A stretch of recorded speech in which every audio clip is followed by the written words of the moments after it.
Alors tout à l'heure, on a parlé des magazines interactifs. J'ai juste ici tapé les mots magazine interactif InDesign dans un moteur de recherche.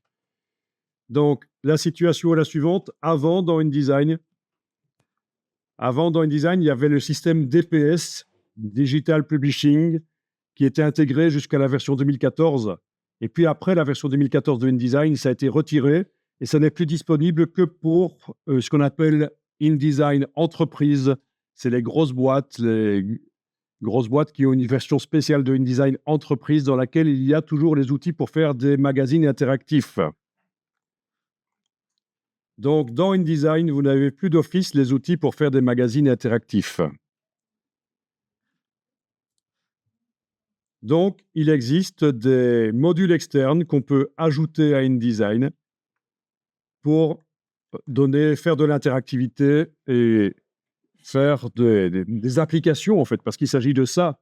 Il ne s'agit pas de faire un livre interactif ou un PDF interactif, il s'agit de créer une application Android ou une application Apple disponible sur le site, sur le store de Apple ou sur le store Android. Donc, déjà, il faudra qu'elle soit validée. Les applications Android, il y en a qui ne sont pas très bonnes, mais chez Apple, ils sont très restrictifs. Si vous leur proposez une application, il n'est pas certain que ça va se retrouver sur le store. Il faut vraiment qu'il y ait une plus-value. Il ne faut pas que ce soit juste du texte à lire sur écran. Il faut qu'il y ait de l'interactivité, une plus-value pour l'utilisateur. Donc, il se réserve le droit de refuser de mettre sur l'Apple Store votre application. Donc ici, j'ai tapé liste des outils pour faire des magazines interactifs. Je tombe sur un article ici. Top 10 des outils pour faire des publications numériques. Flipbuilder, Magloft, etc. Tout ça, ça ne s'intègre pas nécessairement à InDesign. Mais ça existe, ça peut être une solution pour faire des publications interactives. Alors, pour ajouter les outils pour faire des magazines interactifs, donc je précise parce que ce n'est pas simple, il ne s'agit pas d'outils pour faire des livres interactifs, ça c'est autre chose, c'est ce qu'on appelle le EPUB, ça se distribue différemment auprès de l'utilisateur. Ici, c'est vraiment pour faire des applications pour l'Apple Store ou le Android Store. Vous avez un des plugins les plus connus, c'est Aquafadas, qui s'ajoute donc à InDesign. Alors, son avantage, c'est qu'il est gratuit quand vous mettez au point votre magazine.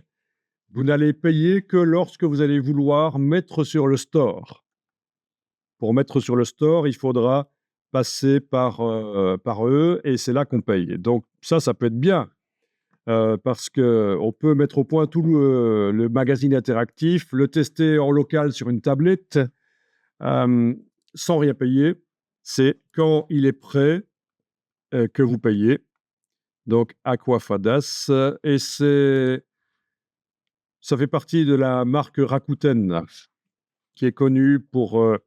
c'est une marque japonaise qui est connue, notamment, ils avaient fait à un certain moment un espèce de Skype différent, je ne me souviens plus comment ça s'appelait, mais c'est tombé un peu en désuétude avant tous les autres. C'est quand même 70 000 employés, Rakuten, c'est pas une petite boîte japonaise. Ils font pas que ça. Aquafadas pour InDesign. Ça se télécharge, ça s'installe, tout ça gratuitement.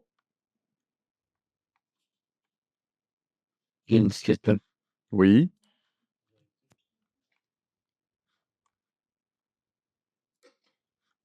Donc, intéressez-vous à ça, mais je vous ai dit, ça tombe en désuétude. Hein, c'est un peu, pour des raisons économiques, les magazines interactifs, les applications, transformer un magazine en application pour Android ou Apple Store, c'est plus trop ça maintenant. Hein. Donc, on pourrait y passer du temps à étudier ça et finalement se rendre compte qu'on a perdu un peu son temps, quoi.